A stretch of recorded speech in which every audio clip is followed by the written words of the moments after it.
Hello friends, welcome back to part 23 of my Tesla forecast video review series with Loki, my co-host here, who is anxious to get back to his bed, I guess. So we'll let him go. And let's see if he'll hop back into the Loki cam. There he is. And I will get back to my video review series. So I was just catching up on Twitter there for a minute, and Loki barked at something.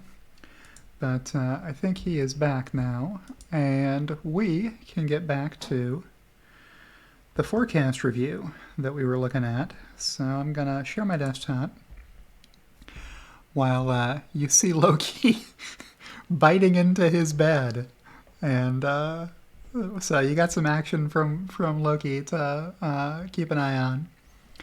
While I catch up to where I was. Now, I just updated this chart. I can't talk about this as part of my forecast review video series, but I just sent that tweet out, updating it for the Q4 low. Somebody asked me, hey, James, can you update that with the $150 low, 52-week low price? So I did.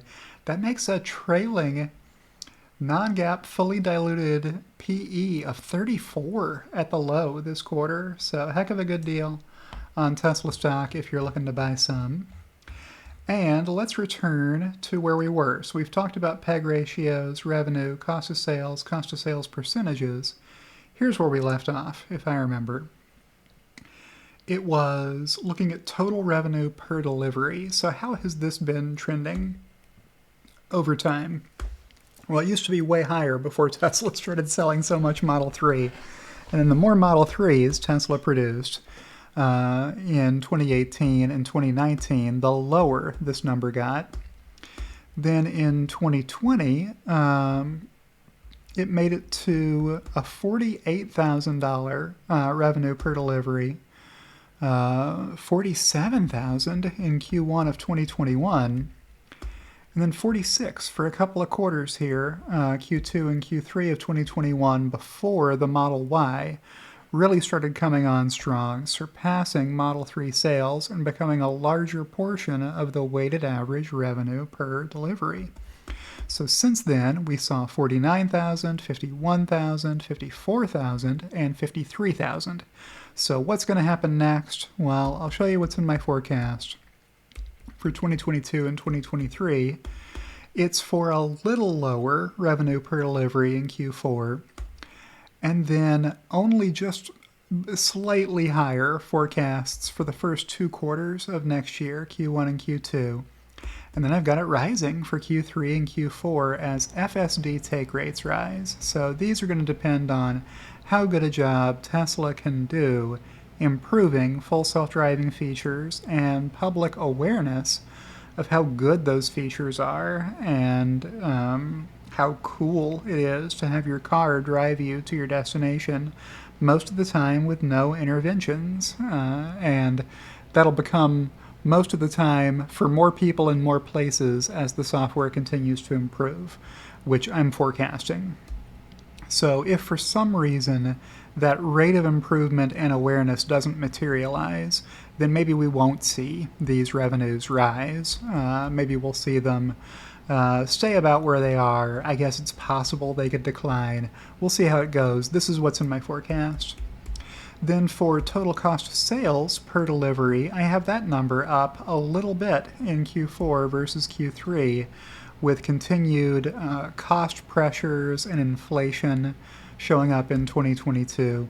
Let's hope there's an end to that and we can see some lower costs of sales per delivery as the new factories ramp up and as Shanghai increases its production, and those become more of the weighted average mix of vehicles, with lower costs of sales per delivery in the new factories than Fremont has in the old factory. That's what's doing that. Then for the next line, we see revenue per fully diluted share. This is the quarterly revenue, just for that one quarter. Hey, how much revenue is there per fully diluted share? It's these amounts.